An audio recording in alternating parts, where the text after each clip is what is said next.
கிறிஸ்தவனுக்குள்ள பிசாசு இருக்க முடியுமா? ஏண்டா இன்றைக்கு சபையில் இருக்கிற அநேக கிறிஸ்தவ பிள்ளைகள் இந்த இடத்துல வந்து அழைக்கடுகிறதை நீங்கள் பார்க்கிறீர்கள், நாங்களும் பார்க்கிறோம். இது ஒரு பெரிய ஒரு கேள்வி. கிறிஸ்தவனுக்குள் பிசாசு இருக்க முடியுமா? நீங்கள் சில நேரம் இந்த இடத்துல இருந்து யோசிக்கலாம், கதறி சோத்திரம், எனக்குள்ள பிசாசு இல்லை, நான் மற்றவங்களை போல அலக்களியில்லை என்று சொல்கிறீங்க. இந்த செய்தியின் முடிவில் உங்களுக்குள்ள இருக்கா இல்லையான்னு பார்ப்போம். கிளாரன்ஸ் இங்கே வாங்களேன். ஒரு கிறிஸ்தவனுக்குள்ள ஒரு பிசாசு இருக்க முடியுமா? வாடாப்பா, மேடையால் வாடாப்பா. அப்படி நான் சொல்லுகிறதை விட சபைக்கு பேசும்போது அப்படியே நில்லுங்க. இப்போ இவர் என்னட்ட வார, நான் என்ன செய்கிறேன், இறுக்கி பிடிக்கிறேன். போங்க பாப்போம், போவேன். எலும்பு போல இருந்தாலும் பாரு, நான் என்ன செய்கிறேன், இறுக்கி பிடிக்கிறேன். சரியா, இறுக்கி பிடிக்கிறேன். இப்போ இவர் ஒரு கிறிஸ்தவர், நான் பிசாசு. அப்போ இவருக்குள்ள இருக்கிறது உண்டு, இல்லாட்டி இவர் என்ன கொண்டது, வாங்க எனக்குள்ள வந்து இருங்க என்று சொல்லி விசுவாசிக்குள்ள இருக்கிறது உண்டு. ஆனால் பிசாசு ஒருவனை பிடிச்சு வச்சிருக்கிறது என் மூன்று.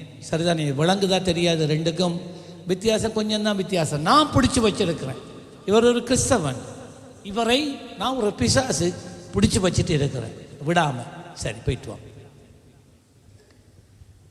ஆகவே ஒரு கிறிஸ்தவனுக்குள்ள பிசாசு இருக்க முடியுமா என்ற கேள்வியை கேட்பதை பார்க்கிலும் பிசாசு ஒரு கிறிஸ்தவனை பிடித்து வைத்துக் கொள்ள முடியுமா என்று பேசுவது நல்லது என்று நான் நினைக்கிறேன். வேதம் மிகவும் தெளிவாக நமக்கு சொல்லுகிறது. 1 பேதுரு 5:8 தெளிந்த புத்தி உள்ளவர்களாயிருங்கள், விழித்திருங்கள், ஏனென்றால் உங்கள் எதிராளியாக பிசாசானவன் கெச்சிக்கிற சிங்கத்தை போல எவனை விழுங்கலாமோ என்று வகை தேடி சுற்றித் திரிகிறான். இப்ப யாருக்கு இது எழுதப்பட்டிருக்கிறது? சபையில் இருக்கிற விசுவாசிகளுக்கு. பிசாசு உன்னை பிடிப்பதற்காக, சிறை பிடிப்பதற்காக, உன்னை தன்னுடைய கட்டுப்பாட்டுக்குள்ளே வைத்துக் கொள்வதற்காக அவன் ஒரு சிங்கத்தை போல எவனை விழுங்கலாம் என்று சொல்லி வகை தேடி திரிகிறானா. waiting for an opportunity, ஒரு சந்தர்ப்பத்துக்காக அவன் காத்திருக்கிறான். எப்பொழுது இவரை நான் மடக்கலாம், எப்பொழுது நான் இவரை பிடிக்கலாம், ஒரு சந்தர்ப்பம். அதனால அவர் சொல்லுகிறார், பேதுரு சொல்லும் போது சொல்லுகிறார், இவருக்கு இந்த அனுபவம் இருக்கு. அதனாலதான் பேதுரு சொல்லுகிறார், தெளிந்த புத்தி உள்ளவனாயிரு, தெளிந்த புத்தி உள்ளவனாயிரு. உன்னுடைய உள்ளத்துல எப்பயுமே உன்னை பிடிக்க, உன்னை சிறைப்படுத்த, உன்னை அடிமைப்படுத்த, உன்னை தன் வழியாக நடத்தி செல்ல ஒரு சத்துரு, ஒரு பிசாசானவன் உன்னை மடக்கிறதுக்கு ஒரு சந்தர்ப்பத்துக்காக வகை தேடி திரிகிறான் என்பதை மறக்காதே. இதை குறித்து உணர்வற்றவனாய் இராதே. தெளிந்த புத்தின் அதுதான். அது அப்படியே பிசாசு ஒண்ணு இல்லை, பிசாசு ஒண்ணு இல்லைன்னு சொல்றவன் வேதத்தை விசுவாசியாதவன், வேதத்தை படிக்காதவன், வேதத்தில் இருக்கிற புத்தகத்தில் இருக்கிற முதலாம் அதிகாரத்தையே படிக்காதவன் தான் பிசாசு இல்லை என்று சொல்லுகிறான். அஞ்ஞானிகளே விசுவாசிக்கிறாங்க பிசாசு இருக்குண்டு. ஆனா இன்று சபைகள் விசுவாசிப்பதில்லை. பிசாசுன்னு ஒன்று இருக்குண்டு சபையே விசுவாசிக்கிறது இல்லை. ஏனண்டா அவர்கள் வேதம் வாசிக்கிறது இல்லை. பிசாசு என்பது உண்மை, அஞ்ஞானிகளே நம்புறாங்க. வேதம் தெளிவாக தெளிவாக சொல்லுகிறது. அப்ப இந்த பிசாசு பிரியமானவர்ல, நீங்க ஆண்டவராக இயேசு கிறிஸ்துவை உங்களுடைய இரட்சகராக ஏற்றுக்கொண்டு நீங்க சபையில வந்து இருக்கிறீங்க, நீங்க ஆண்டவரை பின்பற்றுறீங்க. ஆனா ஒரு காரியத்தை மறக்க வேண்டாம், நீங்க விழிப்பா இருக்கா விட்டால் சாத்தான் உங்களை தண்ட கட்டுப்பாட்டுக்குள்ளே கொண்டு வந்துடுவான். சொன்னா இன்னொரு விதத்தில் சொல்ல போனால், சபையில் இருக்கிற விசுவாசிகள் கிறிஸ்தவர்களை எடுப்போம், அவர்களுக்குள்ள பிசாசு இல்லாட்டிலும் பிசாசு அவர்களை பிடித்து வைத்திருக்கிறான். திரும்ப சொல்றேன், விளங்குதா உங்களுக்கு? முதலாவது என்னுடைய கேள்வி, இந்த செய்தியின் தலைப்பது தான், ஒரு கிறிஸ்தவனுக்குள்ள பிசாசு இருக்க முடியுமா? இருக்கு, நாங்கள் அதை பார்த்துருக்கிறோம், இங்கேயே பார்க்கிறோம். ஆனா சபையோட பொதுவாக நாம் பேசும்போது நான் உங்களுக்கு சொல்ல விரும்புகிற காரியம் இதை இன்னொரு பக்கமா பார்த்தா, பிசாசு உனக்குள்ள இல்லாட்டிலும் பிசாசு உன்னை பிடித்து தன்னைக்குள்ள வச்சிருக்கிறான் என்பதை அறிந்து கொள்ள வேண்டும். இன்றைக்கு அநேக விசுவாசிகள் இவ்விதமான சிறையிருப்புக்குள்ள இருக்கிறாங்க. அப்போ ஒரு பிசாசு ஒரு கிறிஸ்தவனை தன்னுடைய சிறைக்குள்ள, ஆதிக்கத்துக்குள்ள, அதிகாரத்துக்குள்ள பிடிச்சு வச்சு கொள்ளும் என்று சொன்னால் அந்த மனிதனால ஜெபிக்க இயலாது. அந்த மனிதனால் வேதம் வாசிக்க விடாது, தேவனை ஆராதிக்க விடாது, தேவனை குறித்த சிந்தையில், தேவனை குறித்த காரியங்களால சிந்தையை நிரப்ப விடாது. அது எப்பயுமே உலக காரியங்களினால உன்னை நிரப்பும்படிக்கு அது உன்னை கண்ட்ரோல் பண்ணி கொண்டே இருக்கு. ஸோ இன்னைக்கு உங்களை ஆராய்ந்து நாம் பார்க்க வேண்டாம். இங்கே யாரையா நியாயம் இருக்கிறது இல்லை. ஆனால் நாங்கள் எங்களை ஆராய்ந்து பார்க்கணும். இந்த வார்த்தைகளின் அடிப்படையில் பிசாசு எனக்குள்ள இல்லாட்டிலும் பிசாசு என்னை பிடிச்சு வச்சிருக்கிறானா, தண்டை இஷ்டப்படி என்னை நடத்தி கொண்டு இருக்கிறானா என்பதை நாம் சோதித்து பார்க்க வேண்டும். லூக்கா 4 அதிகாரம் 2வது வசனம். லூக்கா 4:2. 40 நாள் இயேசு கிறிஸ்து பிசாசினால் சோதிக்கப்பட்டான் என்று வேதம் தெளிவாக சொல்லுகிறது. இயேசு கிறிஸ்து தேவனுடைய குமாரன். இயேசு இப்பதான் ஊழியம் செய்வதற்கு அவர் தன்னை அர்ப்பணித்திருக்கிறார். யோவான் ஸ்நானகனிடத்தில் அவர் ஞானஸ்தானம் பெற்றிருக்கிறார். ஞானஸ்தானம் பெற்று பரிசுத்த ஆவியிலே நிறைந்திருக்கிறார். ஊழியத்தை ஆரம்பிக்கிறதுக்கு முன்பதாக ஒரு உபவாச ஜெபம், பரிசுத்த ஆவி நிறைவு இருக்கு. ஆனா பரிசுத்த ஆவியினுடைய வல்லமையினால் தரிப்பிக்கப்படுவதற்காக ஆவியானவர் அவரை வனாந்தரத்துக்குள்ளே நடத்தி சென்ற போது, அங்கே வனாந்தரத்தில் யார் வந்தது? சாத்தான் வருகிறான். வேதம் என்ன சொல்லுகிறது? 40 நாள் பிசாசினால் இயேசு சோதிக்கப்பட்டார். ஒவ்வொரு நாளும் அந்த உபவாசம் பண்ண, ஊழியத்துக்காக தன்னை ஆயத்தப்படுத்தின இயேசுவை தாக்கும்படிக்காக, இயேசு பிதாவினுடைய கட்டுப்பாட்டிலே இருந்து வெளியிலே வரும்படிக்காக, மேலானவைகளை சிந்தியாமல் பூமிக்குரியவைகளை சிந்திக்க பண்ணும்படிக்காக, பாவம் செய்ய தூண்டும்படிக்காக பிசாசு இயேசுவினிடத்திலே அவரை சோதிக்க 40 நாட்களும் வருகிறார். அப்பண்டா எவ்வளவு அதிகமா என்ன இடத்திலும் உங்களிடத்திலும் வர முடியும்? யோசிச்சு பாருங்க. நீங்க இன்றைக்கு அநேகரால ஜெபிக்க தனி ஜெபம் இல்லை. தனி ஜெபம் இல்லாததுக்கு காரணம் என்ன தெரியுமா? பிசாசு உங்களை பிடிச்சிட்டான். நீங்க என்னதான் சொல்லுங்க, ஆண்டவர் என்னோட இருக்கிறார் என்று நீங்க சொல்லுங்க, உங்களால் ஜெபிக்க முடியாட்டி, உங்களால் ஆராதிக்க முடியாட்டி, உங்களால் வேதத்தை வாசிக்க முடியாட்டி, உங்களால் ஒருவனுக்கு இயேசுவின் சுவிசேஷ சொல்ல முடியாட்டி, நீங்கள் ஒரு காரியத்தை புரிஞ்சு கொள்ளுங்க. இன்றைக்கு பிசாசு உங்களுக்குள்ள இல்லை, ஆனால் உங்களை பிடிச்சி வச்சிருக்கிறான். அவன்ட கட்டுப்பாட்டுக்குள்ளே நீங்கள் இருக்கிறீங்க, சபைக்குள்ளே தான் இருக்கிறீங்க, ஆனால் அவன் உங்களை பிடிச்சி வச்சிருக்கிறான். இயேசு இடம் கொடுக்கல. அந்த வனாந்தரத்தில் 40 நாளும் பிசாசு வந்தார். ஆனால் இயேசு பிசாசுடைய கட்டுப்பாட்டுக்குள்ளே தன்னை ஒப்பு கொடுக்கவில்லை. இன்னொரு உதாரணம், யோவான் 13ஆம் அதிகாரம் 2ஆம் வசனம். யோவான் 13ஆம் அதிகாரம் 2ஆம் வசனம். இயேசுவினுடைய கடைசி நாட்கள் வந்துவிட்டது. இப்பொழுது தம்முடைய சீஷர்களை பார்த்து சொல்லுகிறார், அங்கே ஒரு வீடு இருக்கு, அவங்கள்ட்ட போய் சொல்லுங்க, போதகர் வீட்டை கேட்குறாருண்டு, மேல் வீட்டறையை கேட்குறாருண்டு, அங்கே போய் ராப்போஜனம் ஒன்று ஆயத்தப்படுத்துங்க, ஒரு இரவு சாப்பாடு ஆயத்தப்படுத்துங்க என்று சொல்லி சீஷர்களுக்கு சொல்கிறார். அவங்க போனாங்க, ஆயத்தப்படுத்தினாங்க. இப்போ எல்லாரும் இரவு ராப்போஜனத்துக்கு வந்துட்டா. அதுதான் கடைசி போஜனம். இயேசு தம்முடைய சீஷர்களோட பண்ணின கடைசி போஜனம். அங்கே பாருங்க என்ன நடக்குதாண்டு.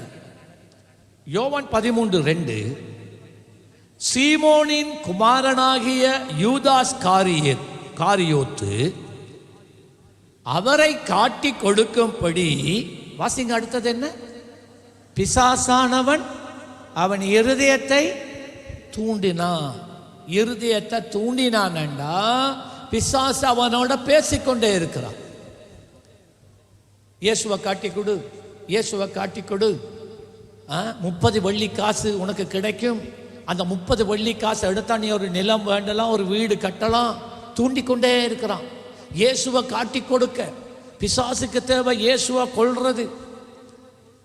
ஆனால் பிசாசுக்கு தெரியாது இயேசு உயிரோடு எழும்ப போறது. தூண்டிக்கொண்டே இருந்தான், தூண்டிக்கொண்டே இருக்கிறான்.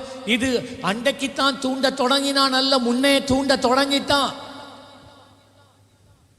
இயேசு தெரிந்து கொண்டவன், இயேசுவால் தெரிந்து கொள்ளப்பட்டவன் தான் இந்த யூதாஸ் காரியோத்து. ஊழியத்துக்காக தெரிந்து கொள்ளப்பட்டவன்.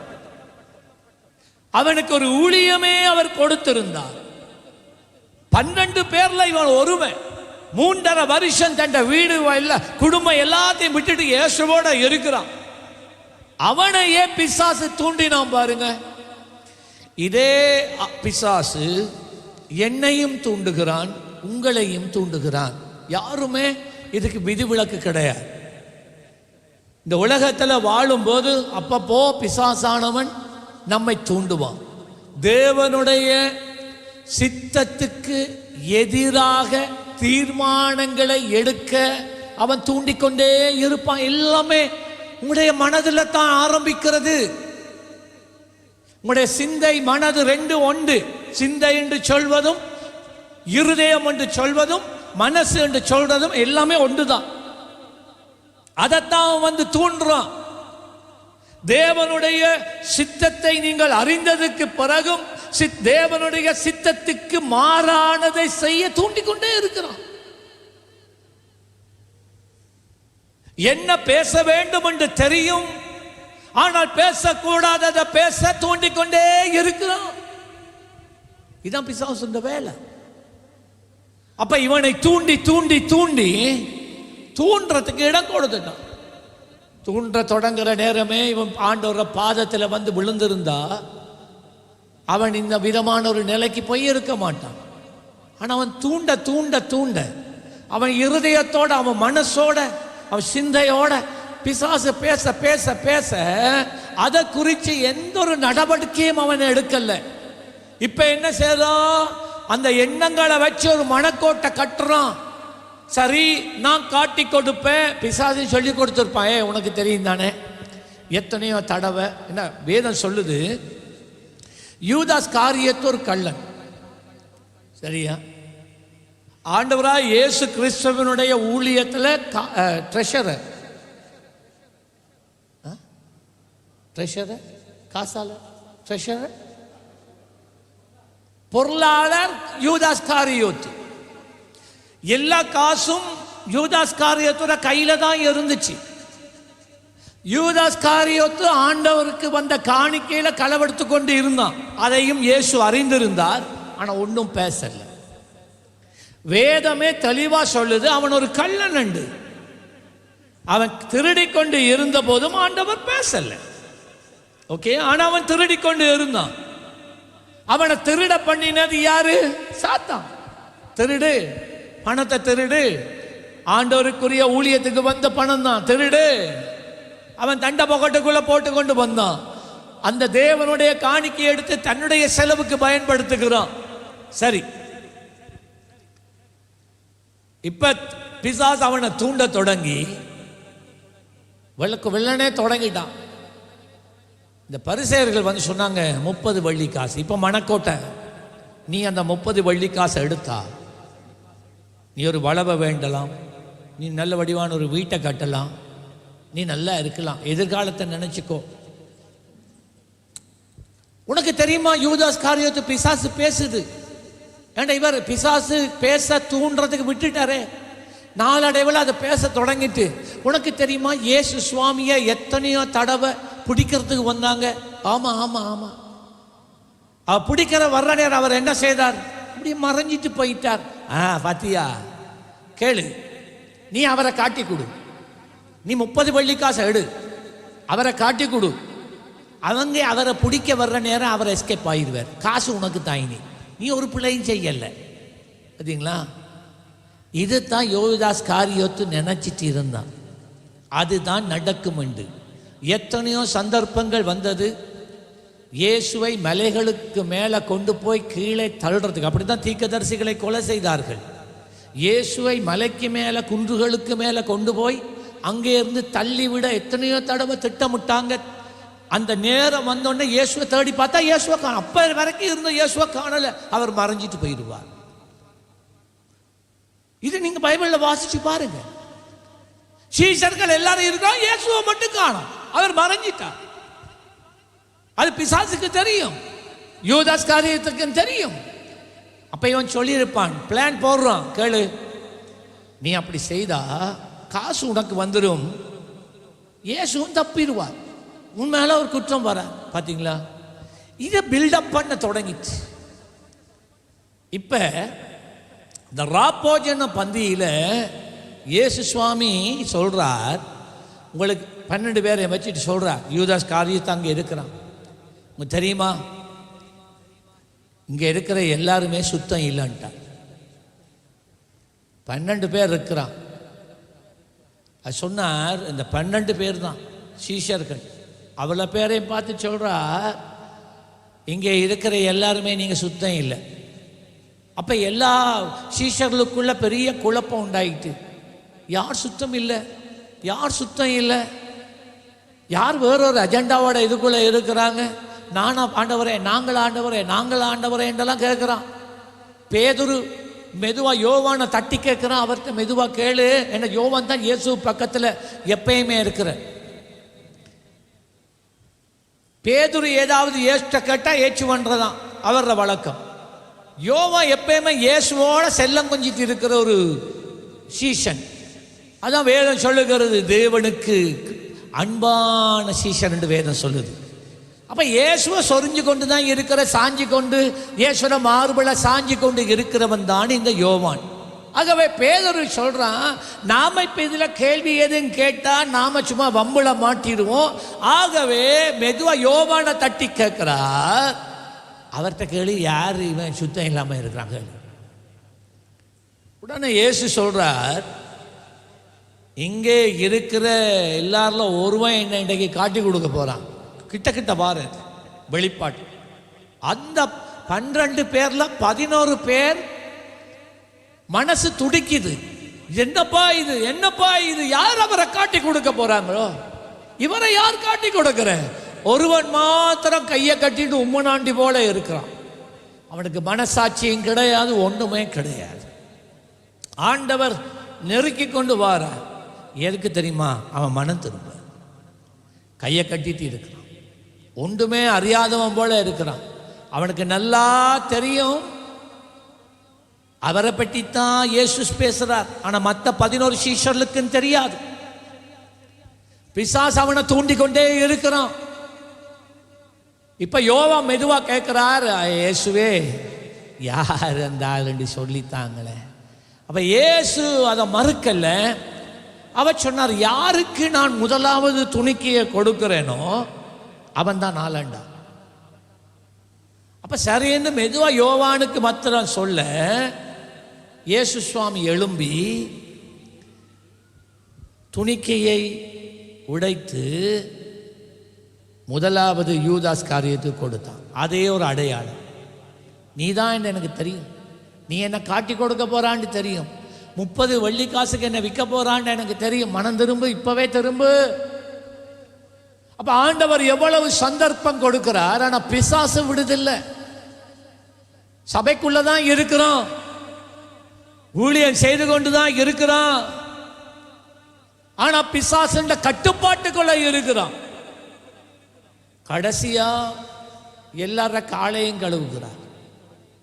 அந்த நேரம் சொல்றார், தம்பி நீ செய்யறத சீக்கிரமா போய் செய்ய. அப்பனாலும் மனம் திரும்புறல்ல, நீ அப்பனாலும் திரும்ப கூடாதா? நீ பிசாசு விடல. மனம் திரும்புவதற்கு பிசாசு விட மாட்டான், தெரியுமா? இன்றைக்கு எவ்வளவோ சத்தியங்களை நாங்கள் கேட்கிறோம், எவ்வளவோ சத்தியங்களை கேட்கிறோம். சத்தியம் சத்தியம் என்று தெரியுது. ஆனா ஒரு தீர்மானத்தை எடுத்து வாழ்க்கையில் ஒரு மாற்றத்தை கொண்டு வர முடியுதில்ல. ஏன் முடியுதில்லை தெரியுமா?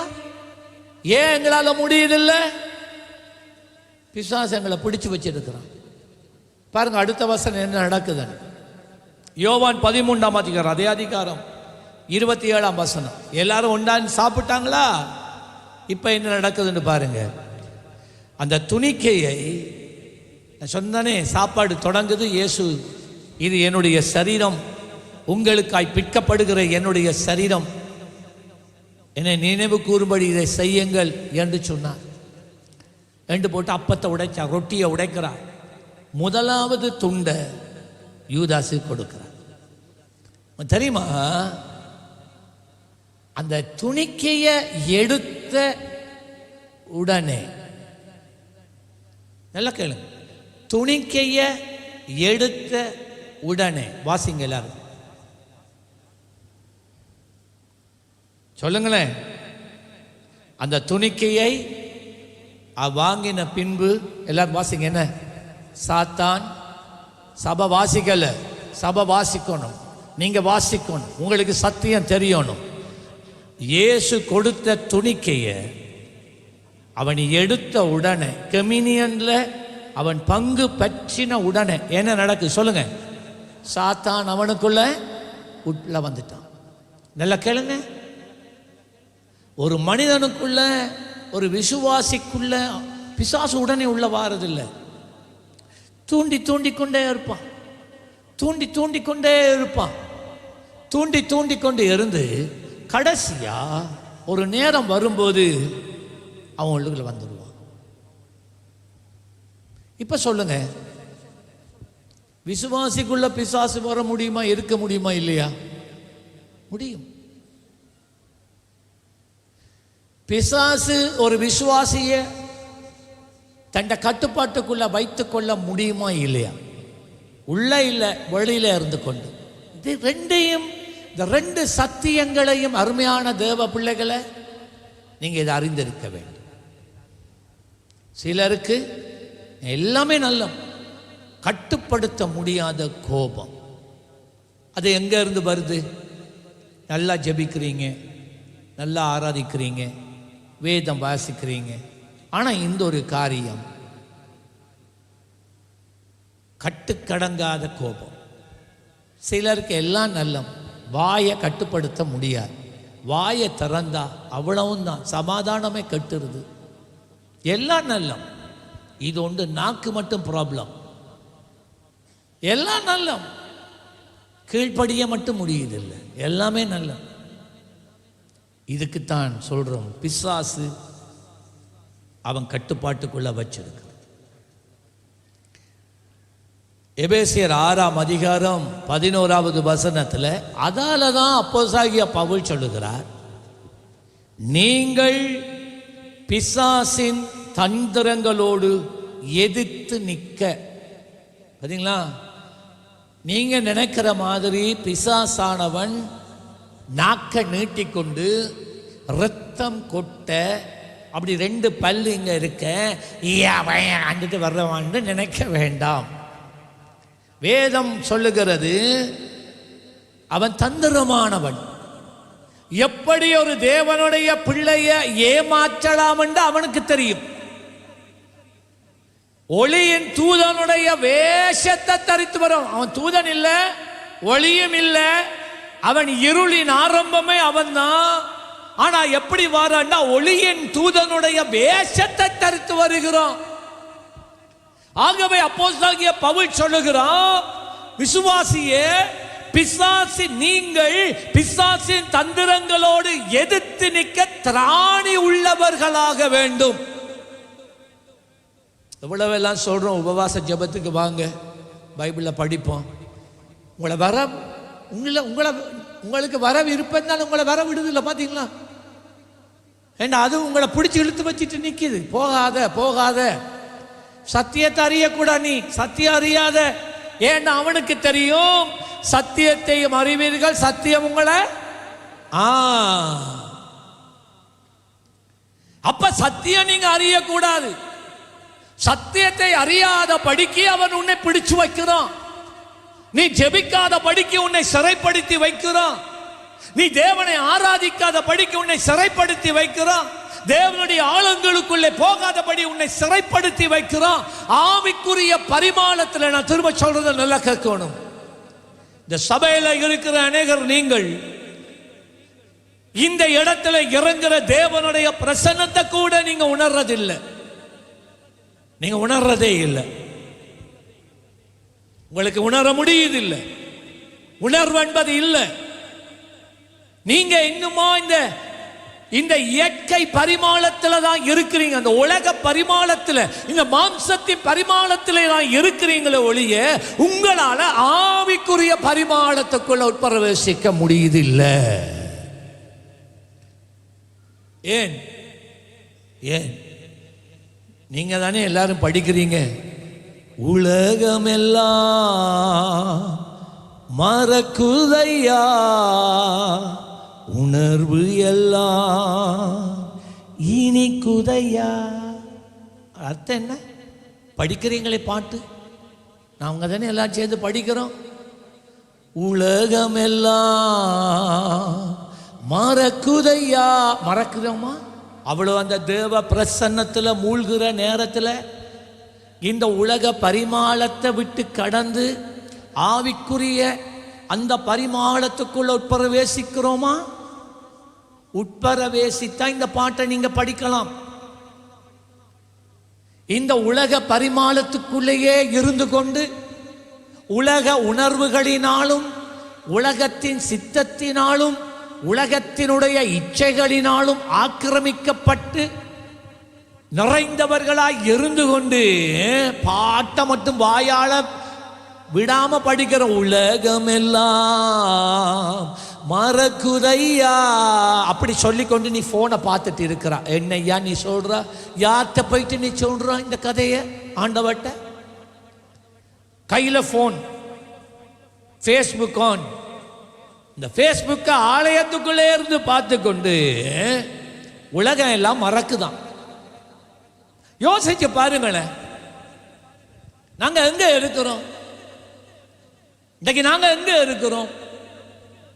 ஜெபிக்கிற நேரமையாகல அதை கொஞ்சம் வைக்க கூடாத? நீங்கள் பிசாசின் தந்திரங்களோடு என்னவாம்? நீ எதிர்த்து நிக்கணும், எதிர்த்து நிக்கணும். எதிர்த்து நிக்க திராணி உள்ளவனாய் மாறணும். எல்லாராலும் பிசாசுகளை எதிர்த்து நிற்க முடியாது. பிசாசுகளை எதிர்த்து நிற்பதற்கு திராணி வேண்டும், அபிஷேகம் வேண்டும், வேத அறிவு வேண்டும், வேத அனுபவம் வேண்டும். சும்மா சாதாரணமா ஞாயிற்றுக்கிழமை ஏதோ ஆசனத்தை சூடு காட்டிட்டு போறதால நீ பிசாசை எதிர்க்கேலாது. நீ பிசாசை எதிர்க்கேலாட்டி நீ பிசாசின் கட்டுப்பாட்டுக்குள்ளே இன்று இருக்கிறாய் என்பதை இன்றைக்கு டயரியில மார்க் பண்ணி வை. நான் சொன்னதை, நான் சொல்றதை இன்றைக்கு டயரியில மார்க் பண்ணி வைங்க. ஞாயிற்றுக்கிழமை கிறிஸ்தவனை மாத்திரம் இருந்துட்டு போனா பிசாசை நீ எதிர்க்கேலாது. நீங்க ஆவிக்குரியவன் என்று சொல்லலாம், சீயோன் என்று சொல்லலாம், ஞானஸ்தானம் பெற்றிருக்கிறேன் என்று சொல்லலாம், நான் பரிசுத்த நற்கருணை எடுக்கிறவன் என்று சொல்லலாம். ஆனா நீ பிசாசின் கட்டுப்பாட்டுக்குள்ள இருக்கிற ஒருவன். இதெல்லாம் பாரம்பரியம். இப்ப சபைக்கு வருகிறது, ஆராதனைக்கு வருகிறது, எல்லாமே பாரம்பரியம். யாரையும் சோதிக்க வேணாம். நீங்க உங்களை சோதிச்சு பாருங்க. யாரையும் குறித்து யோசிக்க வேணாம். நான் என்ன யோசிக்கிறேன், நான் என்ன ஆராய்கிறேன். நீங்க உங்களை ஆராயுங்க, வேற யாரையும் ஆராய வேணாம். நீங்க உங்களை ஆராயுங்க, நீங்க எப்படி இருக்கிறீங்க. பிசாசுகளின் தந்திரங்களை எதிர்க்கத்தக்கதான திராணி உங்களுக்கு இருக்கா? வேதத்தில் எங்கே இருக்கா? புருஷன் யாரும் ஜெபிக்க தேவையில்ல, மனைவி மட்டும் ஜெபி, அப்படி இருக்கா? பிள்ளைகள் யாரும் ஜெபிக்க தேவையில்ல, அம்மா மட்டும் ஜெபி, அப்பா ஜெபிக்க தேவையில்லை, அப்படி இருக்கா பைபிள்ல? அவனவனுடைய ஆவிக்குரிய ஜீவியத்தை அவனவன் தான் கவனிக்க வேண்டும். அவனவன் தான் கவனிக்க வேண்டும். ஆகவே நீங்கள் பிசாசின் தந்திரங்களோடு எதிர்த்து நிற்க திராணி உள்ளவர்களாகும்படி தேவனுடைய சர்வாயுத வர்க்கத்தை தரித்துக் கொள் என்று பவுல் சொல்றான். என்னது? நீதி ரட்சிப்பண்ணும் தலைச்சீரா. ரட்சிக்கப்பட்டுக்கிறீங்களா? உண்மையா? ஆண்டவருக்கு உங்களுக்கு ஒரு இடையில ஒரு உறவு இருக்கா? கல்வாரி சிலுவையில் இயேசு சிந்தின ரத்தம் உங்களை பாவங்கள் உங்களை கழுவி சுத்திகரித்திருக்கா? ரட்சிப்பு என்னும் தலைச்சீரா, நீதி என்னும் மார்க்கவசம். நீங்க ஆண்டவருக்குள்ளாக நீதிமானாக்கப்பட்டிருக்கிறீங்களா? நீதியின் வஸ்திரம் தரிப்பிக்கப்பட்டவர்களாக இருக்கிறீங்களா? சத்தியம் என்னும் கச்சை வார்த்தை ஒவ்வொரு நாளும் ஒவ்வொரு நேரமும் கர்த்தருடைய வார்த்தை உங்களுக்குள்ள இருக்குதா? சமாதானம் என்கிற சுவிசேஷர்களுடைய பாதரட்சைகள் இருக்கா? போற இடமெல்லாம் சமாதானத்தை உண்டு பண்ணுகிறீங்களா? இதுதான் ஆண்டவருடைய சர்வாயுத வர்க்கம். இதெல்லாம் இருந்தா தான் ஐயா பிசாசை எதிர்க்கலாம், இல்லாட்டி எதிர்க்க இல்லாது. அவன் உங்களை கட்டுப்பாட்டுக்குள்ள வச்சிருப்பான். நீங்க என்னதான் இயேசுவின் ரத்தம் என்று சொல்லுங்க, நீங்க என்னதான் இயேசுவின் நாமம் என்று சொல்லுங்க, அது அசையாது, அது அசையாது, அதுக்கெல்லாம் அது பயப்படாது. எத்தனை பேருக்கு விளங்குது நான் சொல்றது? நீங்க இந்த செய்தியோட நீங்க வாரீங்களா? கையை வைத்து காட்டுங்க அப்போ. குட்.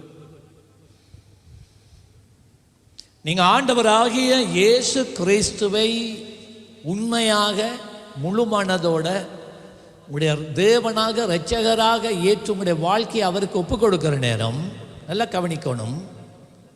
உங்களுடைய மனது புதிதாகிறது, உங்களுடைய ஆவி மீட்கப்படுகிறது.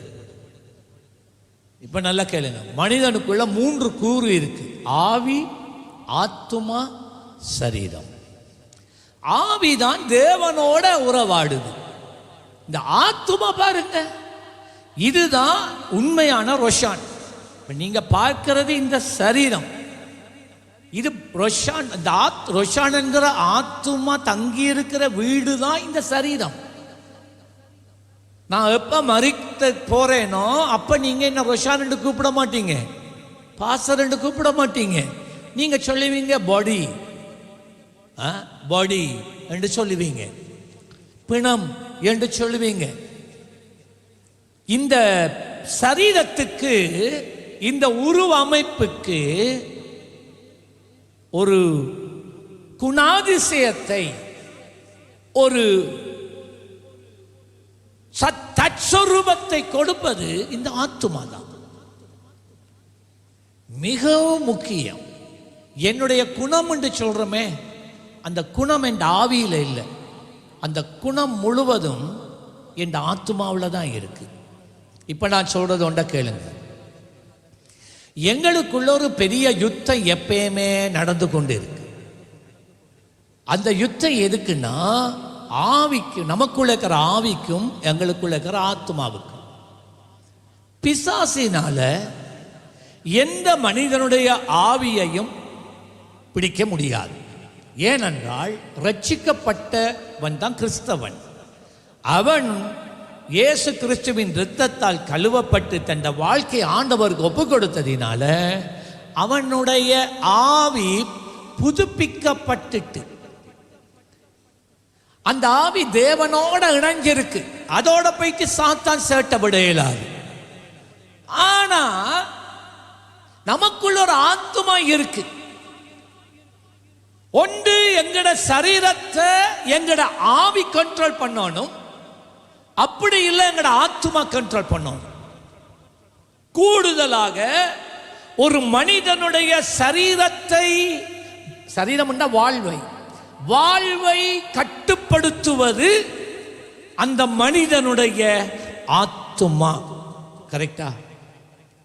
பாருங்க, ஒரு ஆளுக்கு மென்டல் ஆயிட்டுன்னு சொன்ன, புத்தி கட்டுட்டு, மனநிலை பாதிக்கப்பட்டது என்ற ஒரு பேர் இருக்கு. அதுக்கு என்ன பாதிக்கப்பட்டிருக்கு?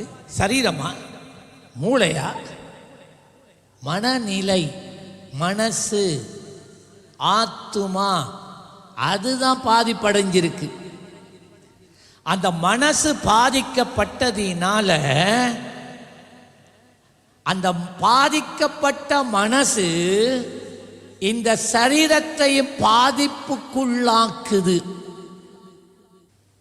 நல்ல கேள்வி. ஒரு மனிதனுக்குள்ள டிப்ரெஷன் வருது, மன அழுத்தம். நல்லா இருக்கிற மனுஷன் மூளையில ஒரு பிரச்சனை கிடையாது. அதுக்கு பேர் மன அழுத்தம், டிப்ரெஷன். ஒரு மனிதனுக்குள்ள இந்த டிப்ரெஷன் வந்துட்டா, மனதில் அழுத்தம் வந்துட்டா, ஆக்களோட பேச மாட்டார், அறைக்குள்ள உட்கார்ந்து இருட்டுக்குள்ள இருப்பாங்க, நித்திர வராது, சாப்பிட வராது, யாரோடையும் பேச வராது. ஏன்? என்ன ப்ராப்ளம்? குடல்ல பிரச்சனையா? ஒரு பிரச்சனை இல்லை. அப்ப என்ன பிரச்சனை? மூளையில பிரச்சனையா? மூளையிலும் பிரச்சனை இல்லை. பிரச்சனை எங்க தெரியுமா இருக்கு? அவன் ஆத்துமாவில, மனசுல. அதுக்குத்தான் பேர் மனநிலை பாதிக்கப்பட்ட மன. அடுத்தது டிப்ரெஷன், மன அழுத்தம்.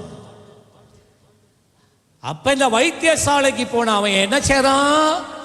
ஓ, இவனுக்கு நித்திரை வருது இல்லையா, இவன் மாறாட்டமா பேசுறானா, மாறாட்டமா நடந்து கொள்றான். அவன் நடக்கிறதுக்கெல்லாம் காரணம் இந்த மனசுதான்.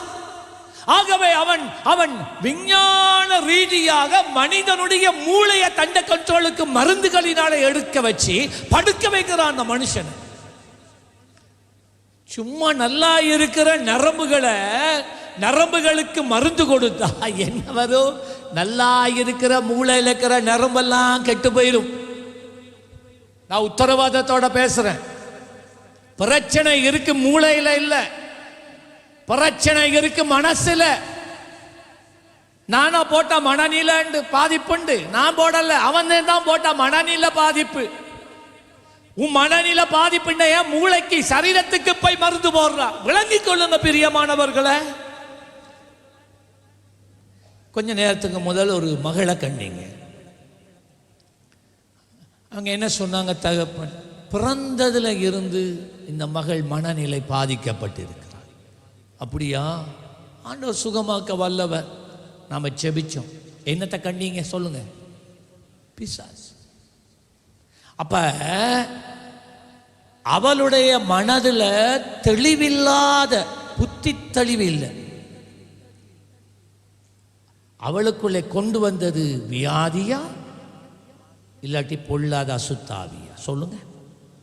நீங்க சிந்திங்க. நீங்க நல்லா படிச்ச ஜனங்கள், அறிவில்லாத ஜனம் இல்லை. நீங்க அறிவுள்ள ஜனம். உங்களுக்கு எல்லாம் நல்லா விளங்கும். யோசிங்க. வேதத்தோட நான் சேர்த்து பேசுறேன். பிசாசு என்ன தெரியுமா செய்றான்? அவனுக்கு தெரியும் மனிதனுடைய ஆவியை பிடிக்க முடியாது. மாறாக அவன் செய்றானா மனிதனுடைய ஆத்துமாவை ஆக்கிரமிக்க முடியும். அவனுக்கு அந்த அதிகாரம் இருக்கு. அதனால என்ன செய்யறான்? இந்த மனசத்தான் தூண்டுறான். இல்லாத பொய்யெல்லாம் உன்னை குறிச்சு பேசுறான். நீங்க அவன் கதையை கேட்க கேட்க கேட்க என்ன நடக்குது? உங்களுடைய மனசு அவன் சொல்றத நம்புது. அவன் ஒரு பொய்யன், அவன் ஒரு ஏமாற்றுக்காரன்.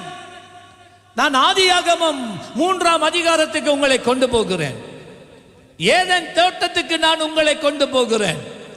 அங்கே தேவன் படைத்த முதலாவது மனிதன் ஆதாமு ஏவாள் இருக்கிறாங்க. ஏவாள் மாத்திரம் தனியே போகிறாள். அங்கே தேவன் ஒரு நன்மை தீமை அறிகிற ஒரு ஜீவ விருட்சத்தை வைத்திருந்தார். அவர் சொன்னார், மகனே, ஆதாமை பார்த்து, மகனே, இந்த கனியை நீ புசிக்க கூடாது, அது உனக்கு மனிதனுக்கு நான் கொடுக்கல, ஆகவே நீ தொடக்கூடாது, நீ அதை ருசிக்க கூடாது. அவ்வளவுதான். நீ சாப்பிட்டியா மரணம், அவ்வளவுதான் சொல்லிட்டார். ஆதாமுக்கு சொன்ன கற்பனைய ஆதா ஏவாள்கிட்ட சொல்றான். இப்ப வாராம் பிசாசு. ஆதியாகமம் 3ஆம் அதிகாரம் 1வது வசனம். நான் இப்ப உங்களுக்கு காட்டுறது என்னண்டா, எப்படி பிசாசு ஒரு மனிதனுடைய மனதை தூண்டி தூண்டி தூண்டி பின்பதாய் அவனை தண்ட கட்டுப்பாட்டுக்குள்ள எடுக்கிறான். காட்டுறேன். ஆதியாகமம் 3:1. ஏவாள் இப்ப அந்த மரத்துக்கிட்ட போகிறாள். உனக்கு ஏண்டி தேவையில்லாத வேலை? அந்த தானே சொன்னார், அந்த மரம் உனக்கு இல்லை, மனுஷனுக்கு நான் விளக்கி வச்சிருக்கிறேன், அதுக்கிட்ட எல்லாம் போக தேவை. உனக்கு விளக்கிட்டேன்னா உனக்கு இல்லடா இல்லை. ஏப்ப அதுக்குள்ள போயிட்டு நோண்டிட்டு இருக்கிறானே. இல்ல, சும்மா வந்தேன் போனோடனே இப்ப பிசாசு பார்த்தா இவளை பிடிக்கணும். தேவனாகிய கர்த்தர் உண்டாக்கின சகல காட்டு ஜீவன்களை பார்க்கிலும் சர்ப்பமானது தந்திரம் உள்ளதாக இருந்த. இந்த இடத்துல சர்ப்பம் என்று சொல்லப்படுகிறது பிசாசை. பிசாசுக்கு செயல்படுவதற்கு அதுக்கு ஒரு உடம்பு வேணும். ஆவிகள் செயல்படுவதற்கு இந்த உலகத்தில் ஒரு உடம்பு வேணும். ஆகவே இந்த ஆவிகள் விலங்கின் சரீரத்துக்குள்ளேயோ பறவைகளின் சரீரங்களுக்குள்ளேயோ ஊர்வன போன்றதான சரீரங்களுக்குள்ளேயோ அது இறங்கும். ஏண்டா ஆவியா செயல்படாது, அது ஏதோ ஒரு பொருளுக்கூடாகத்தான் செயல்படணும். அதான் மந்திரம் செய்கிறவங்க சூனியம் செய்கிறவங்களுக்கு பொருள் கொடுக்கணும். நீங்க தலைமயிர், உடுத்திருக்கிற உடுப்புல ஒரு துண்டு, நிகம், இப்படியான காரியங்கள், முட்டை, தேங்காய், இப்படியான காரியங்கள் கொடுத்தா அதுக்குள்ள ஒரு பொருளுக்குள்ள தான் அடங்க முடியும். ஆவியா நிற்க முடியாது. சர்ப்பத்துக்குள்ள வந்துட்டு சாத்தான், சர்ப்பமானது தந்திரமுள்ளதாய் இருந்தது, அது ஸ்திரியை நோக்கி தந்திரமுள்ளதாய் இருந்தது என்று வேதம் சொல்லுகிறது. சாத்தான் தந்திரமுள்ளவன், ஏமாற்றுக்காரன், அவன் பொய்க்கு பிதாவானவன். அந்த ஸ்திரியை நோக்கி, நீங்கள் தோட்டத்திலே உள்ள சகல விருட்சங்களின் கனியையும்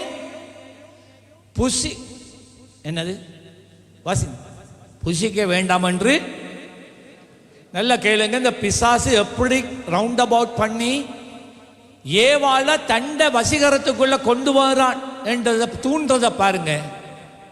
ஆண்டவர் சொன்னார், இந்த உலகத்தில் நான் படைச்சிருக்கிற எல்லாம் நீ சாப்பிடலாம், இதை மட்டும் நீ சாப்பிடக்கூடாது. சரியா? இப்ப பிசாசு கேட்கிறத பாருங்க. அது ஸ்திரியை நோக்கி, நீங்கள் தோட்டத்திலே உள்ள சகல விருட்சங்களில். என்ன சகல வரணும் உனக்கு? பாத்தீங்களா? டைரக்டா வரமாட்டான், சுத்தி வருவான். அவனை பாருங்களேன், அவங்க செய்யலையா, இவங்களை பாருங்களேன், அவங்க போகலையா, இதை பாருங்களேன், அவங்க அப்படி செய்ய. ஏய், இது பிசாசினுடைய கூத்து. அவன் டைரக்டா வரமாட்டான், எடுத்த உடனே அவன் சுத்தி வளைச்சு வருவான். உன்னை பிடிக்கிறதுக்கு, உன் சிந்தையை ஆக்கிரமிக்கிறதுக்கு அவன் சுத்தி வருவான். வந்து சொல்லுவான், நீங்கள் தோட்டத்தில் உள்ள சகல விருட்சங்களின் கனியையும் புசிக்க வேண்டாம் என்று தேவன் சொன்னது உண்டோ? நல்ல கவனிங்க. இதுல நீங்க எல்லாரும் அறிஞ்ச வசனங்கள் தான். ஆனா இந்த சத்தியத்தை சரியா படிச்சு பாருங்க. சகல விருட்சங்களின் கனியை பாத்தீங்களா? சகலன்னு சொல்லலையே ஆண்டவர். அவர் சொன்ன இந்த நன்மை தீமை அறிகிற விருட்சத்தின் கனி மாத்திரம். இவன் கேட்கிறான் சகல கனிகளை சாப்பிடவே. பிசாசு அவன் தந்திரமானவன். பிசாசு எப்பொழுதும் தேவனுடைய சத்தியத்தில் இருந்து தான் பொய்ய சொல்லுவான். நல்ல விளங்கோடு. ஒரு எழுத்து தான் கொஞ்சம் மாற்றமா இருக்கு, மற்றமெல்லாம் ஒன்றும் அப்படி சரியா தான் இருக்கு, பெர்ஃபெக்டா இருக்கு. ஒரு எழுத்து தான் அதுல வித்தியாசம். சகல விருட்சங்களின் கனியையும் சாப்பிட வேணாம் என்று சொன்னாரா? பார்த்தீங்களா? அப்படி ஆண்டவர் சொல்லல. இவன் சொல்ற இல்ல, ஆண்டவர் சொன்னார் இந்த கனி விருட்சத்தின் கனியை சாப்பிட்டா புசித்தா சாகவே சாவீங்கன்னு சொன்னார். அது என்ன தெரியுமா சொல்லுச்சு? நீங்க சாக மாட்டீங்க, நீங்களும் தேவர்களை போல மாறுவீங்க. நல்ல கவனிங்க. பாத்தீங்களா? பிசாசு ஏவாளை எப்படி தந்திரமா பிடிக்கிறான்னு. எப்படி பிடிச்சான்? வார்த்தையினால பிடிச்சான். வார்த்தைய எதற்காக வார்த்தையினால பிடிச்சா? மனசுல மனசை தூண்டுறான். அப்படி சொன்னது உண்டா? சாப்பிடக்கூடாதா? யார் சொன்னது? எல்லாம் சாப்பிடக்கூடாதா? அப்படி சொல்லலையே. டவுட். தேவன் மேல இருக்கிற விசுவாசத்தை அவன் சீர்குலைக்கிறத நாங்க பார்க்கிறோம். இங்க பாருங்க. ஆகவேதான் மனிதண்ட சரீரத்துக்குள்ள ரெண்டு பிரமாணம் இருக்கு. ஒன்று ஆவி, மற்றது ஆத்மா. இல்லாட்டி அதைத்தான் மனசுன்னு சொல்றோம். ஒன்று ஆவி எங்கட சரீரத்தை நடத்தணும், இல்ல ஆத்மா நடத்தணும். இன்றைக்கு நாங்க அதை அறியலாம். ஆவி தேவனோடு இணைந்திருக்கிறதினால் ஆவி நீதியில சரீரத்தை நடத்தும். ஆத்துமா உலகத்தோட சார்ந்தது. இந்த ஆத்துமா தேவனுடைய பிரசன்னத்திலே மறுரூபமாக்கப்பட்டு இருந்தால் இந்த ஆத்துமாவு இந்த சரீரத்தை நீதியிலே நடத்தும்.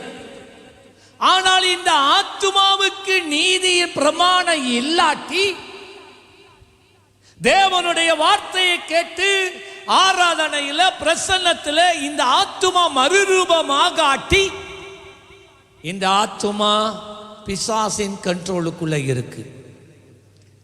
இந்த ஆத்துமா பிசாசின் கண்ட்ரோலுக்குள்ள இருந்து கொண்டு நீங்க சபையில் உட்கார்ந்துட்டு இருக்கலாம். நான் சொல்றத நல்ல கவனமா வார்த்தைக்கு வார்த்தை செவி கொடுக்க வேணும். நீங்க சபைக்குள்ள உட்கார்ந்து இருக்கலாம். அதான் சிலர் எங்களை நெருங்குறதில்ல, எங்களை விட்டு தூரமா இருக்கிறது. அதுக்காகத்தான் அதான் காரணம். பாஸ்டர்ஸ் கிட்ட போகக்கூடாது, கண்டுபிடிச்சிடுவாங்க. அதான் சிலாக்க ஜெபிக்க வரல, முன்னுக்கு பயம், விழுந்துருவேனோ, அழக்கஞ்சிருவேனோ. அவங்களுக்கே ஒரு டவுட், அவங்களுக்கு தெரியும் உள்ள என்ன இருக்குன்னு. அப்படியே தூரத்தில் இருந்து அப்படியே பயிர்றது. நெருக்கம் வர விருப்பம் இல்லை. நான் சொல்றேன் ஏனண்டு, உன் ஆத்துமா is already captured by Satan. பிசாசு உன்னுடைய ஆத்துமாவை ஏற்கனவே தன் கண்ட்ரோலுக்குள்ள வச்சிருக்கிறான்.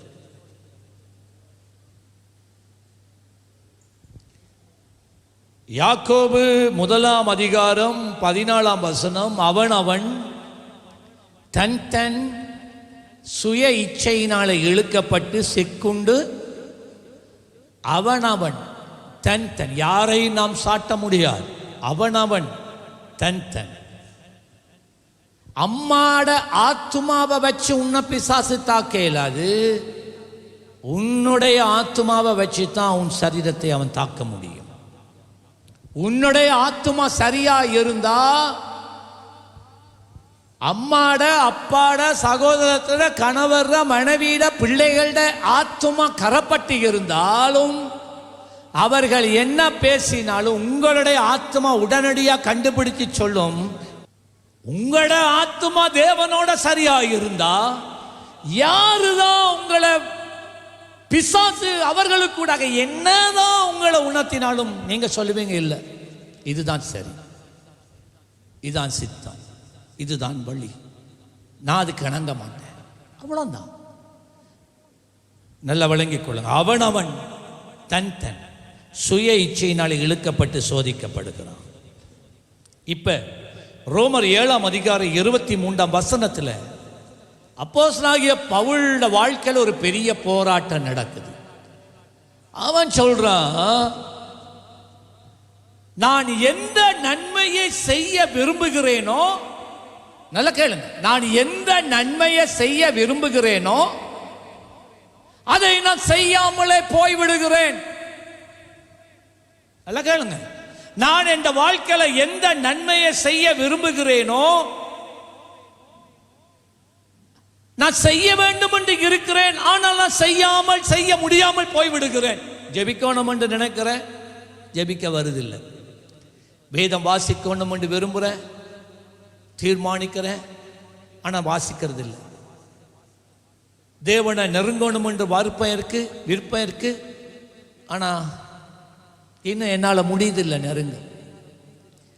நன்மை செய்ய எனக்கு விருப்பம், ஆனா நன்மை செய்யறது எனக்குள்ள இல்லை. அடுத்த சொல்றான், நான் எதை செய்யக்கூடாது என்று நான் நினைக்கிறேனோ, எந்த தீமையை நான் செய்யக்கூடாது என்று நான் நினைக்கிறேனோ அதையே நான் செய்றேன். கேளுங்க, 2 பிரமாணம். அவன் சொல்றான், ஆகையினால் எனக்குள்ளே 2 பிரமாணங்கள் இருக்கிறதை நான் பார்க்கிறேன். 2 பிரமாணம். ஒன்று நன்மை பேசுகிற பிரமாணம், ஒன்று தீமை செய்ய தூண்டுகிற பிரமாணம். ஒன்று நன்மை செய்ய தூண்டுகிற பிரமாணம், மற்றது தீமை செய்யும்படி என்னை தூண்டுகிற பிரமாணம்.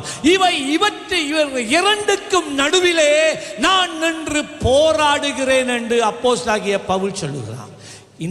இந்த பிரச்சனை, இந்த போராட்டம் எனக்கு, உங்களுக்கு, எல்லாருக்கும் இருக்கு.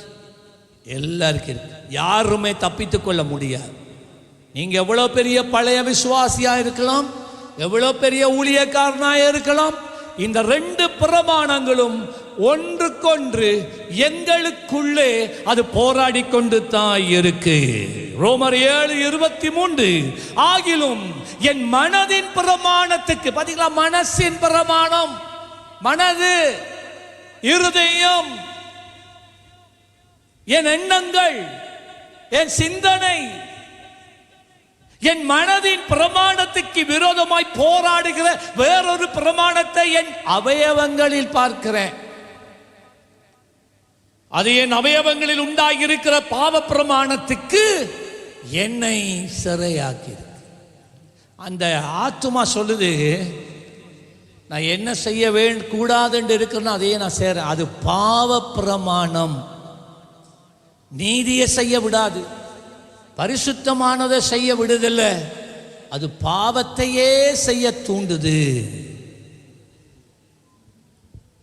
2 கொரிந்தியர் 1:11-3, சர்ப்பமானது தன்னுடைய தந்திரத்தினாலே ஏவாளை வஞ்சித்தது போல. இது பவுல் சொல்றத கேளுங்க. கொரிந்தி சபையை பார்த்து விசுவாசிகளுக்கு சொல்றார், அவன் அஞ்ஞானிகளுக்கு சொல்லல, விசுவாசிகளுக்கு சொல்றார். அன்று ஏதேன் தோட்டத்திலே ஏவாளை பிசாசு தேவனுடைய பிரசன்னத்திலே இருந்து வஞ்சித்து எடுத்து போட்டது போல உங்கள் மனது, பாத்தீங்களா,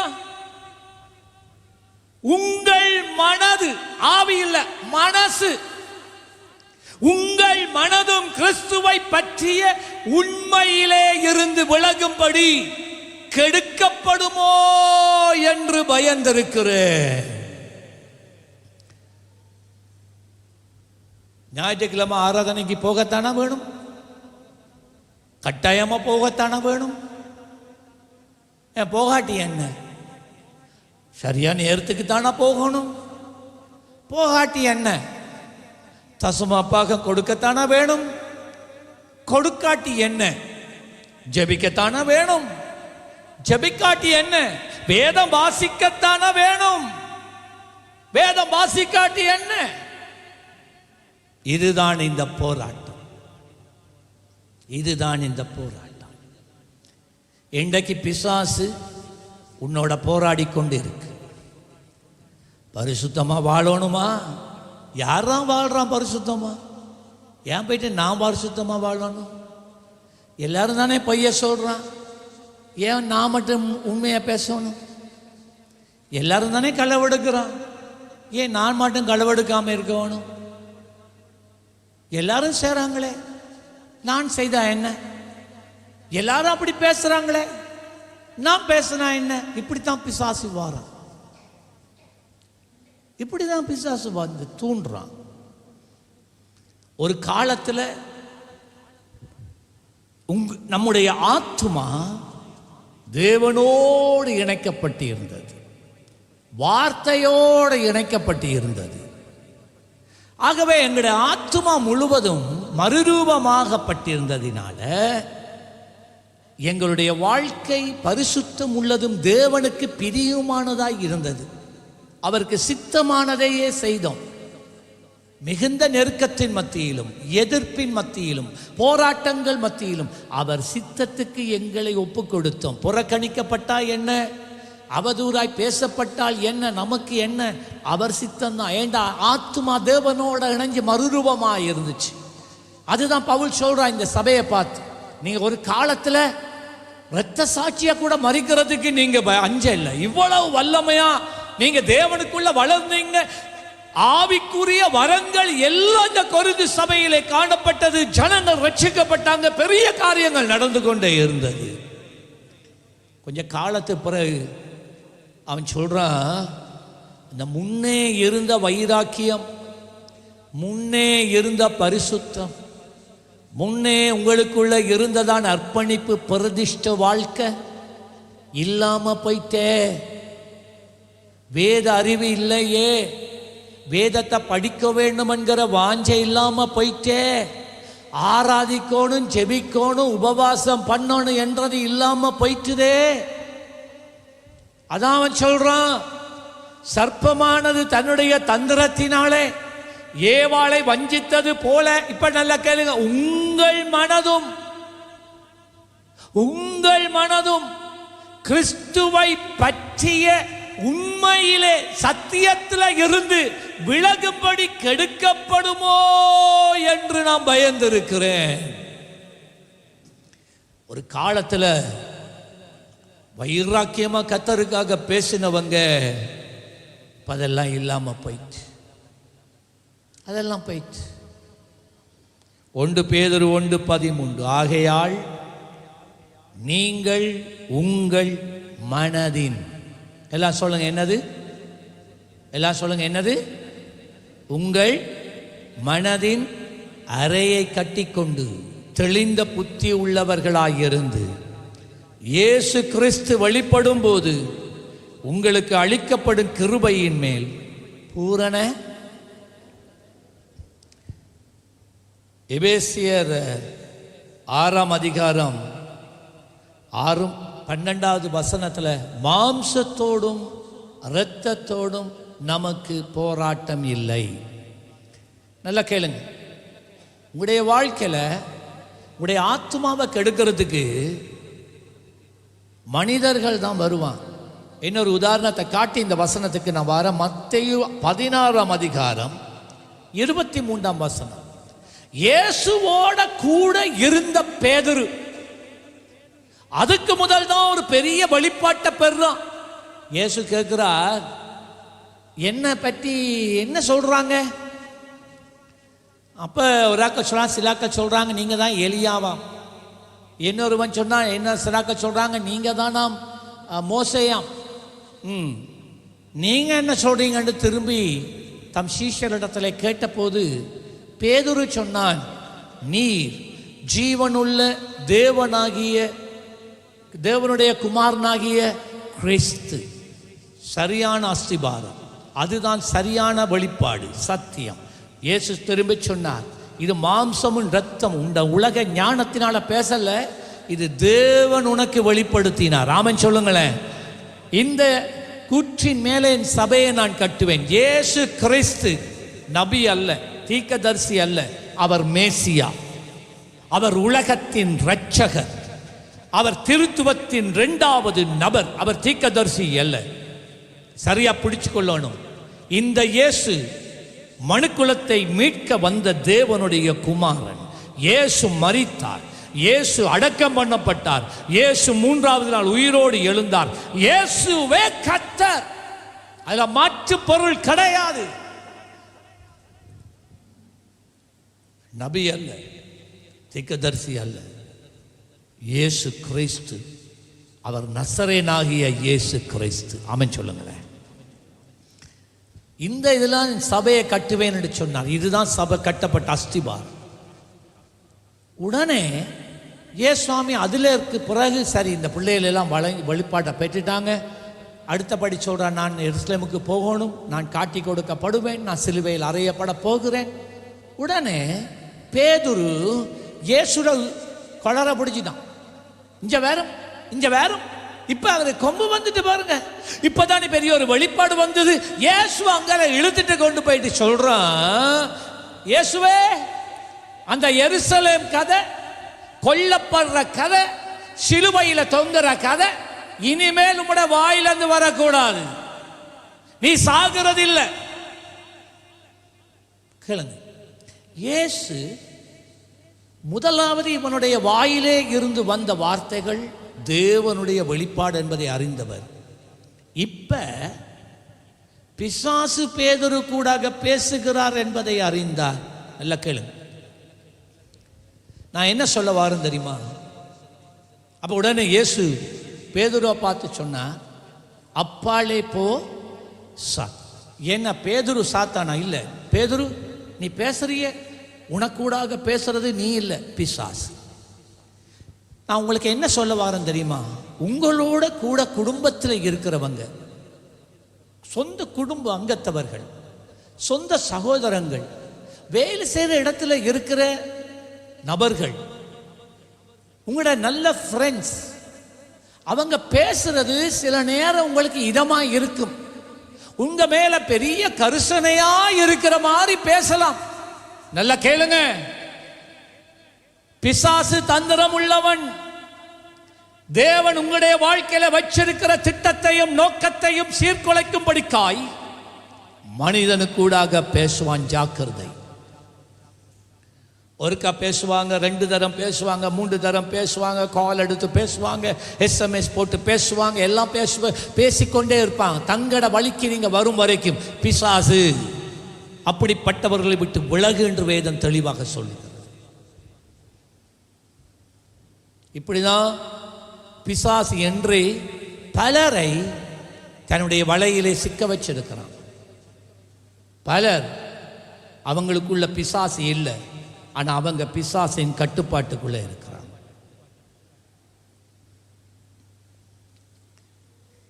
2 கொரிந்தியர் 10:4, எங்களுடைய போராயுதங்கள் மாம்சத்துக்கு ஏற்றவைகளாகிறாமல் அரண்களை நிர்மூலமாக்குறதுக்கு தேவ பலன். நாங்கள் மனுஷருக்கு விரோதமாக யுத்தம் பண்றதில்லை, மாம்சத்தோடும் இரத்தத்தோடும் நமக்கு யுத்தம் கிடையாது. மனுஷனோட பேதுருவே, எனக்கு உன்னோட பிரச்சனை இல்லை. அம்மா அப்பா யாரோ என்ன பிசாசு அவங்கள பயன்படுத்தலாம்.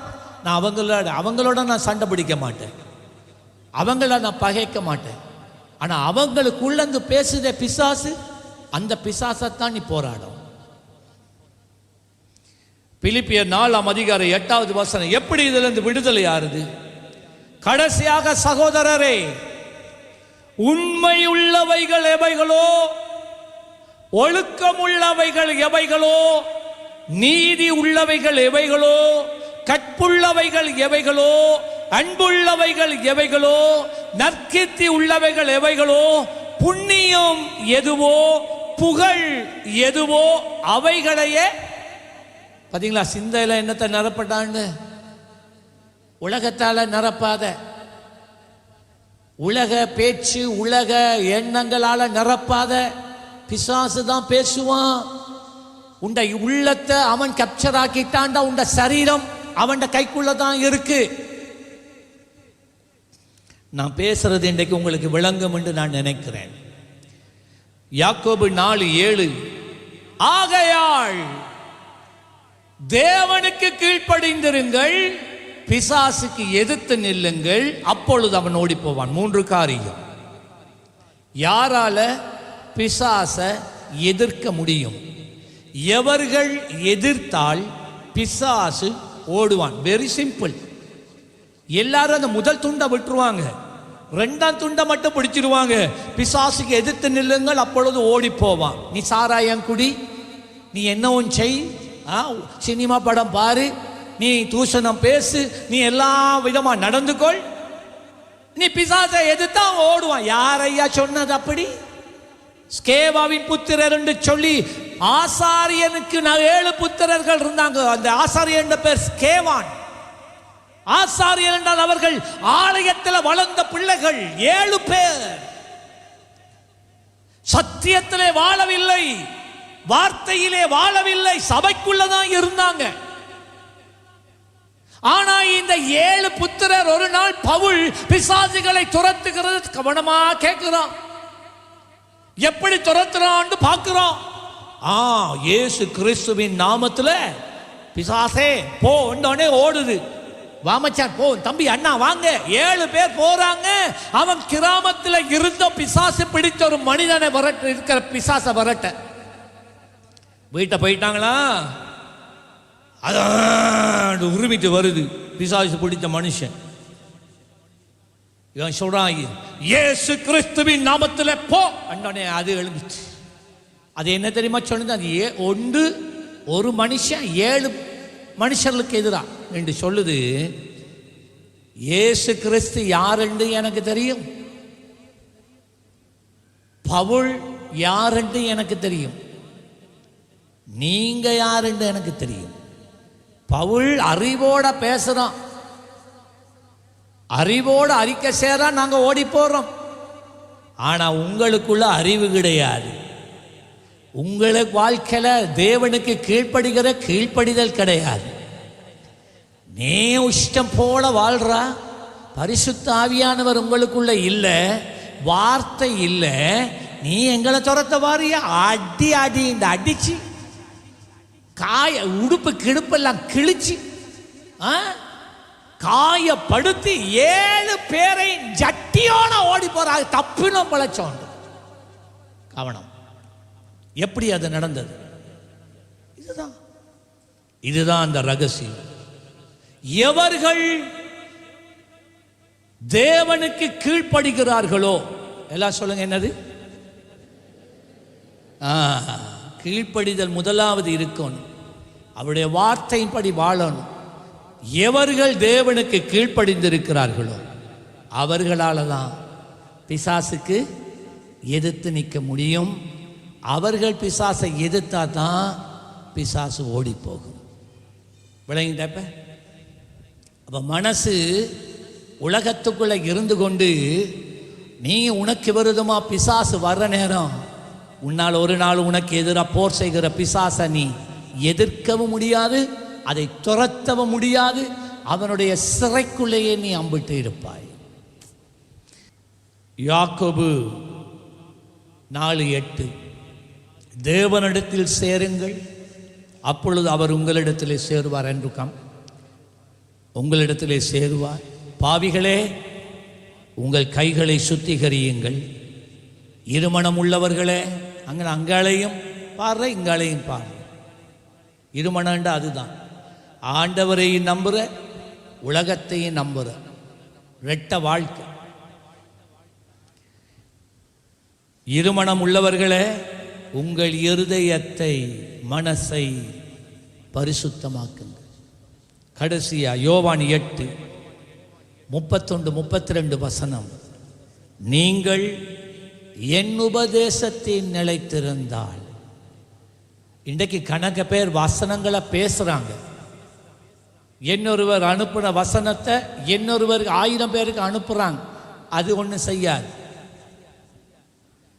இயேசு சுவாமி சொன்னார், ஒருவன் என் உபதேசத்தில் நிலைத்திருந்தால் சத்தியத்தையும் அறிவீர்கள், சத்தியம் உங்களை விடுதலையாக்கும். So simple. ஒருவேளை உங்களுக்கு இன்றைக்கு பிசாசு உங்களுக்குள்ள இல்லாமல் இருக்கலாம், ஆனால் பிசாசு உங்களை பிடிச்சு வச்சு கொள்ளுவான். நான் இதோட முடிக்க போனேன். ஊழியர்கள் வாங்க, எல்லாரும் எங்கே பாரு, இப்படி சொல்றதை கேளுங்க. பிசாசு தேவனுடைய ஜனங்களை தாக்கும் இன்னொரு விதம், வியாதிகளை கொண்டு வந்து திரும்ப நான் சொல்றேன் கேளுங்க.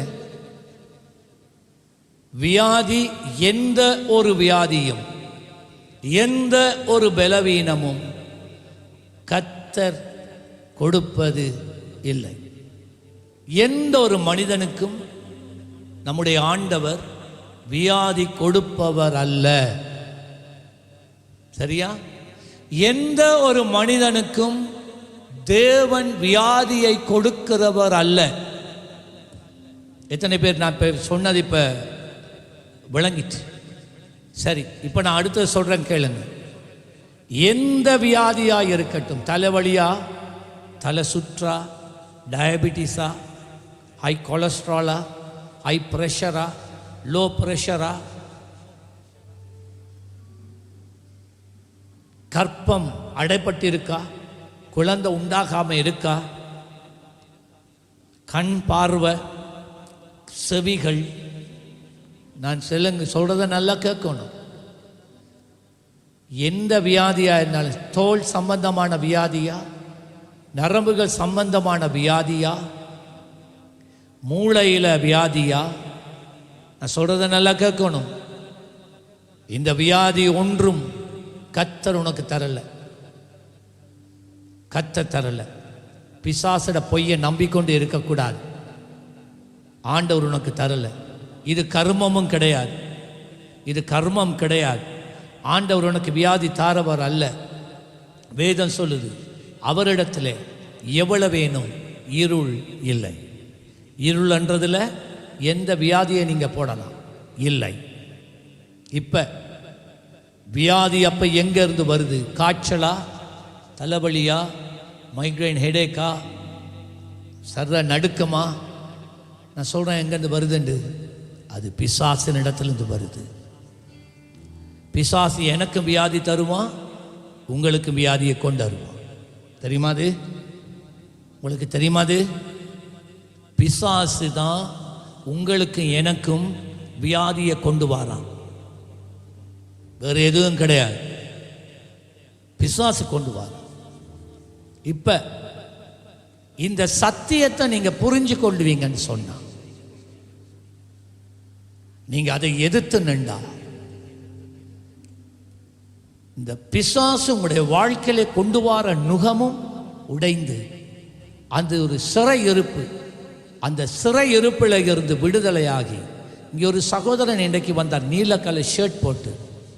அவர் படுத்த படுக்கையாக இருந்தார், எழும்ப முடியாமல். ஜெபத்தோடு அவர் எழும்பி வந்து நடக்க ஆரம்பிச்சார். சபைக்கு இப்போ வந்து கொண்டு இருக்கிறார். பிசாசின் கட்டுகள் நீங்கள் அலக்கழிய மாட்டீங்க.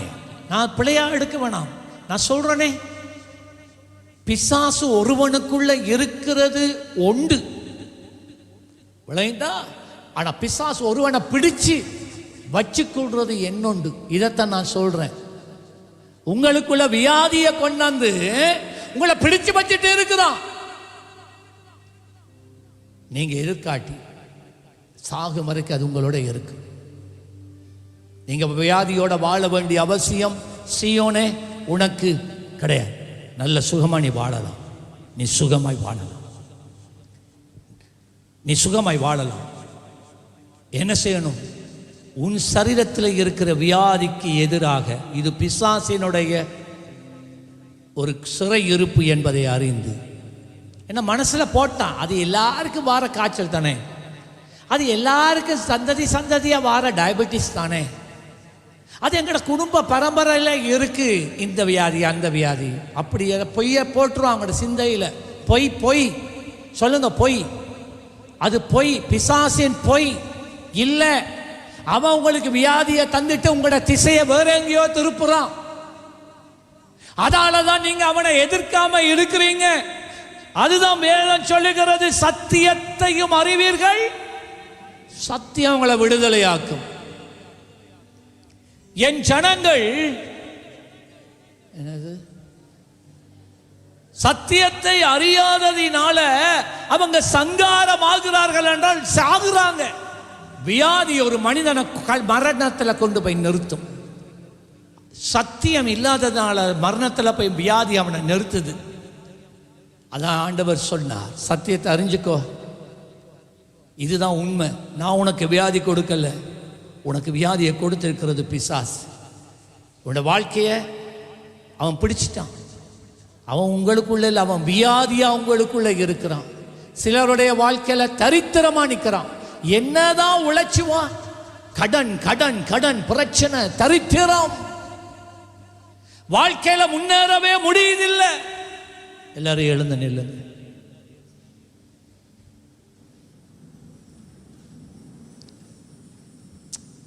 இன்றைக்கு நீங்க போராட பழகணும். நீங்க போராடணும். உங்களுக்கு விரோதமாக போர் செய்கிற பிசாசின் கிரியைகளை நீங்க எதிர்த்து நிற்கணும்.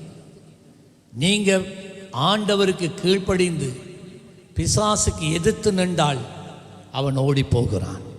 ஹல்லேலூயா. அதான் நீங்க கவனிச்சிருப்பீங்க.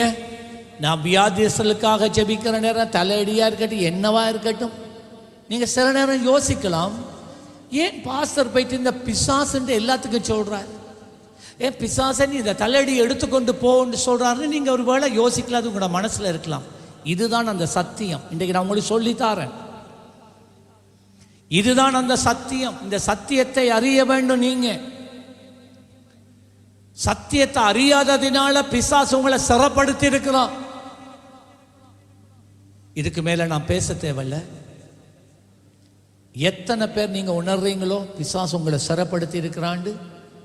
சிலரால கட்டுப்படுத்த முடியாத கோபம், கட்டுப்படுத்த முடியாத கோபம் பிசாசு சிறப்படுத்தி இருக்கிறான்.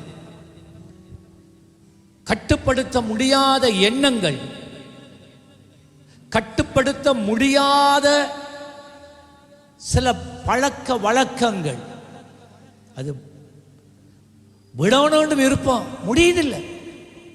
நீங்க சிறப்பட்டு இருக்கிறீங்க, விடுதில்லை. அது நீங்க விரும்புறீங்க, ஆனா அது ஏதோ ஒரு சக்தி உங்களை பிடிச்சிட்டு இருக்கு, விடுதில்லை. பொய் பேசக்கூடாதுன்னு விரும்புறீங்க, ஆனா பேய் பால் போல வருது வாயால். சமாதானமா இருக்கணும் என்று விரும்புறீங்க, எங்க போற இடமெல்லாம் உங்களை அறியாமலே உங்களோட வாயால சண்டை தான், வாக்குவாதம் தான், பிரச்சனை தான், பிரிவினை தான். இதுவே வாழ்க்கையா மாறிட்டு. விடுதலை வேணும். முன்னுக்கு வாங்க. யாருக்கு ஜெபம் வேணும்? விடுதலை தருபவரே, விண்ணப்பம் கேட்பவரே, விடுதலை தருபவரே, விடுவிக்கும் என் தேவனே, விடுதலை தருபவரே, விண்ணப்பம் கேட்பவரே, விடுதலை தருபவரே.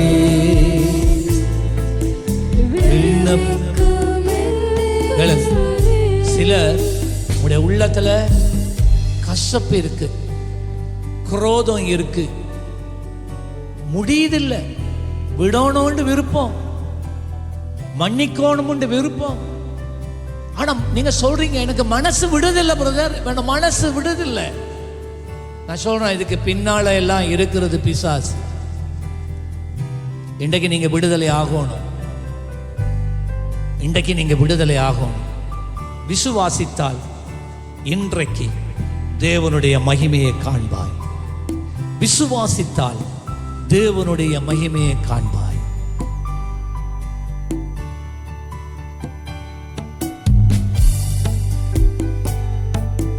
சுகமாக்குவா, ஜெபிக்குவா, சுகமாக்கு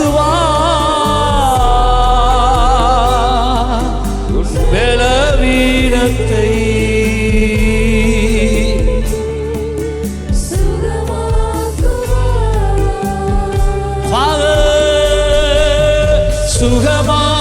சுகமாக்குவார், சுகமாக்குவார் பலவீனத்தை இயேசுவின் நாமத்தில்.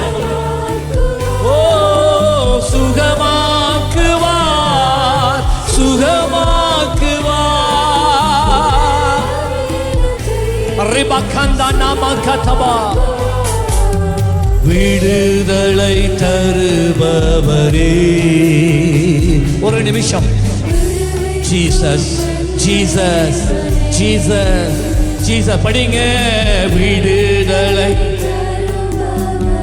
வல்லமை உள்ள தேவன், மகிமையான தேவன், ரட்சிக்கிற தேவன், அதிசயங்களை காண பண்ணுகிற தேவன், வாழ்க்கையிலே நிரந்தரமான மாற்றங்களை கொண்டு வருகிற தெய்வம், பிசாசின் பிடியிலே இருந்து விடுவிக்கிற தெய்வம்.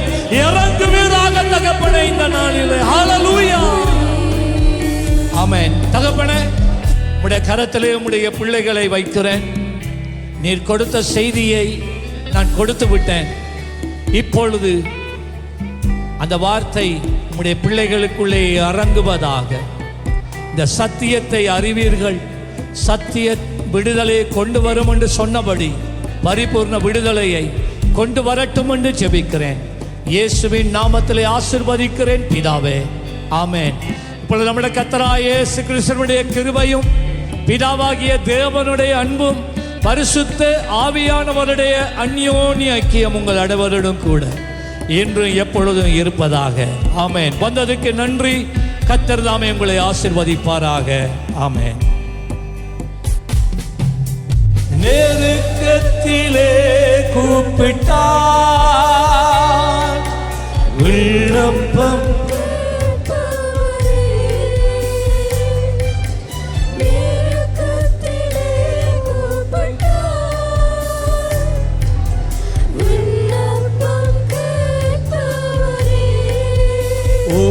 பிரியமானவர்களே, எமது ஆராதனையுடன் இணைந்திருந்தமைக்கு எங்கள் மனமார்ந்த நன்றிகளை தாழ்மையுடன் கூறிக்கொள்கிறோம். இந்த ஆராதனை உங்கள் ஆத்துமாவுக்கு மிகுந்த ஆசீர்வாதமாக இருந்திருக்கும் என விசுவாசிக்கிறோம். தொடர்ந்தும் எம்முடன் இணைந்திருங்கள். கர்த்தர் தாமே உங்களை ஆசீர்வதிப்பாராக.